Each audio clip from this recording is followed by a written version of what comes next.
효성 TNC는 여수광양항만공사 플리츠마마와 MOU를 체결하여 리젠 오션 프로젝트를 추진하였는데요. 이를 플리츠마마에서 패션 아이템으로 재탄생시키는 자원순환 프로젝트입니다. 리젠 오션은 플리츠마마 이외에도 다양한 의류 브랜드에서 사용 중이랍니다.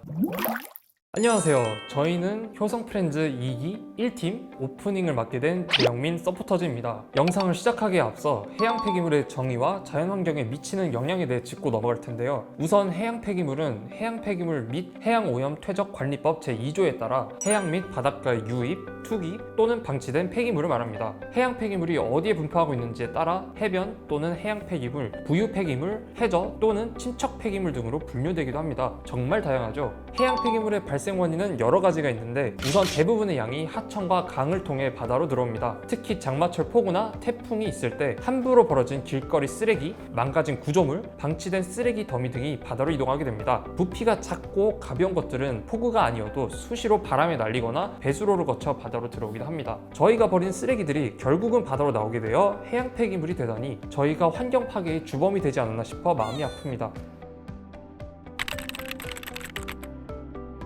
선박 사고의 10분의 1은 무려 해양 폐기물 때문이라고 합니다. 바다에 버려진 밧줄, 어망이 선박의 추진기에 감기거나 비닐봉지가 냉각수 파이프에 빨려 들어가면 엔진에 부하가 걸려 운항을 할 수 없게 됩니다. 더불어 통계 자료를 바탕으로 대한민국 한정 올해 3월 기준 해양수산부 해양환경정보 포털에 따르면 지난해 정부와 한국해양환경공단 각 지자체에서 수거한 해양 폐기물은 약 12만 6천 톤으로 2017년에 비해 54% 급증했다고 합니다. 또한 한반도를 떠나 전 세계 기준으로 파이브 자이어스 연구소 연구원 연구팀의 지난 40년간 분석한 바로는 미세 플라스틱 입자가 무려 171조 개 달하고 총 무게만 230만 톤으로 추정된다는 연구 결과가 나왔다고 합니다. 현재 상태가 지속된다면 2040년에는 바다로 유입되는 미세 플라스틱의 양이 거의 3배에 이를 수 있다고 하네요. 이런 아주 심각한 해양 폐기물 문제를 해결하기 위해 다양한 활동들이 이루어지고 있는데 대표적인 예시들 중 하나로 비치코밍이 있습니다. 비치코밍은 플로깅이 바다 버전이라 할 수 있는데요. 해변으로 밀려온 쓰레기를 줍거나 그것을 재활용하여 예술품으로 창작까지 하는 친환경적이고 재활용도 가능한 활동이라 볼 수 있습니다. 그럼 효성은 해양 생태계를 위해 어떤 활동을 하고 있는지 알아볼까요? 세미프렌즈.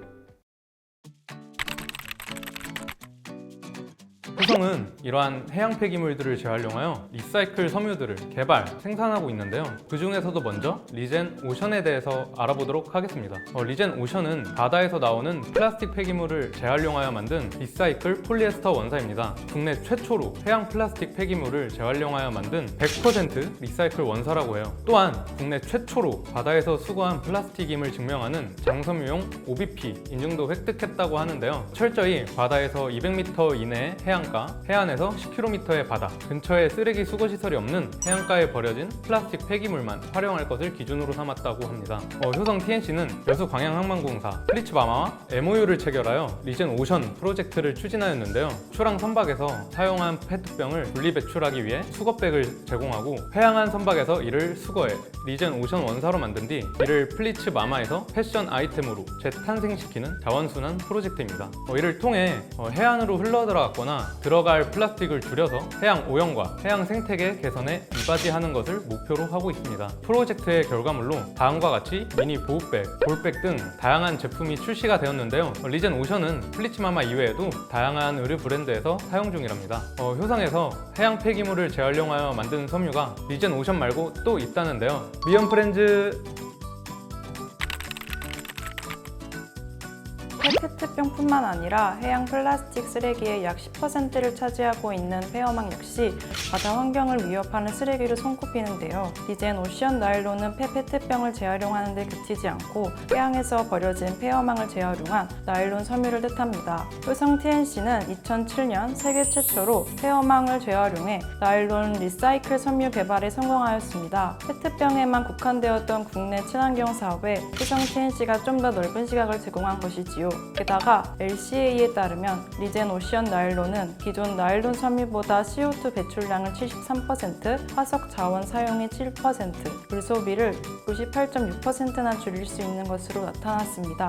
이처럼 리젠 오션 나일론은 재활용의 가치가 높아서 해양 생태계 보전, 환경 보호에 적극적인 브랜드들이 많이 찾고 있는 친환경 소재입니다. 친환경 브랜드 플리츠마마가 2022년에 리젠 오션 나일론을 국내 최초로 사용하여 폐어망 리사이클링 플리츠백을 공개하였는데요. 이를 시작으로 다양한 패션 브랜드들이 리젠 오션 나일론을 활용하여 바다 생태계를 살리는 일에 동참하고 있습니다. 올해 국내 아웃도어 브랜드 K2, 노스페이스와의 협업을 통해 K2에서는 트레이닝 세트, 폴로틱, 백팩, 그리고 노스페이스에서는 래시가드, 윈드 자켓 등을 선보여 이번 협업으로 약 36톤의 폐어망을 재활용하였다고 합니다. 효성은 해양 환경 보호를 위해 친환경 소재뿐만 아니라 해양 생태계의 중요성과 개선에 필요한 다양한 ESG 활동을 하고 있는데요. 더 자세히 알아볼까요? 채용 프렌즈.